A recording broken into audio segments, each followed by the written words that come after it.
Did you know that a jellyfish might help save your life?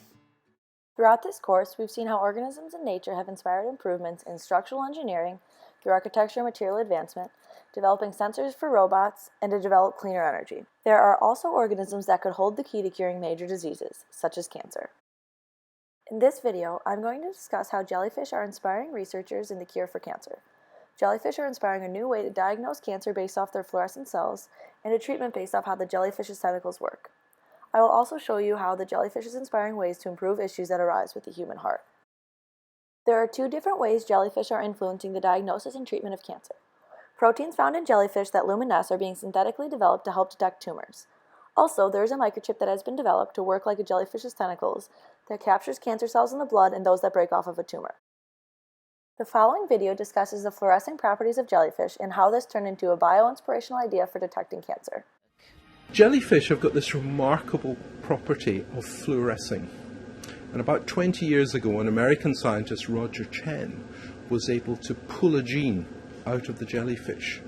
And remarkably, when he put that gene into animal cells, like you see on the screen behind me, the cells fluoresce green under blue light. And over the years, what he has done is to mutate that gene well away from the jellyfish, all done in the laboratory, until it fluoresces red and blue and orange and yellow. Out of this has come the potential to use this for diagnosis. So what we've tried to do is to make specific targeting nanoparticles, viruses, which will home through the bloodstream and attach to cancer cells. The green fluorescent protein is what allows the jellyfish to glow in the dark. Though it's not exactly known what function this serves the jellyfish, it seems to only glow when stimulated or near prey, and they are able to illuminate their entire bodies. Researchers have realized how illuminating certain parts of the body, i.e. tumors, could be beneficial for disease diagnosis. Proteins are sent to cancer cells via viruses, and when a specifically developed camera is switched on, the proteins flare up and you can see where the cells are. This is called viroimaging. Deep tumors are hard to see under traditional imaging and can easily be missed. Using this technique, tumor changes can be tracked and followed if small pieces break off of the tumor. Jellyfish tentacles are very sticky and attached to food floating in the water. They are selective about what they grab. Each tentacle has tiny hairs covered in sticky mucus that beat through the water to pick up the food particles they're looking for. Researchers have developed a microfluidic chip that allows a sample of blood to flow through a channel. It contains long chains of DNA made out of aptamers.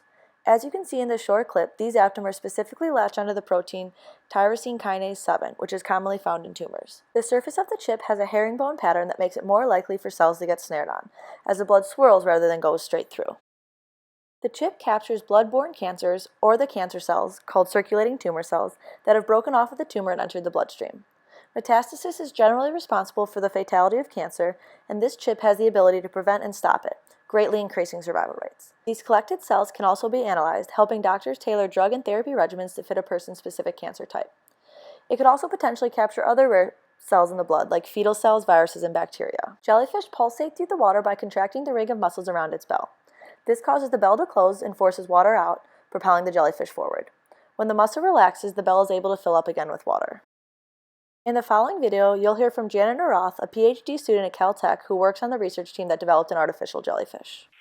Okay, so we're interested in the jellyfish as a model system because it has a very simple set of functions or behaviors. That is, it contracts and it relaxes. To make the fake jellyfish, the researchers fabricated a thin silicone polymer sheet with 8 arms. Then they printed a lined pattern of the protein fibronectin onto the sheet to mimic the muscle fiber architecture of the jellyfish. Finally, they seeded heart cells from a rat onto the structure and incubated the whole thing to form tissue. The final jellyfish mimic, which the researchers call a medusoid, swims like the real thing.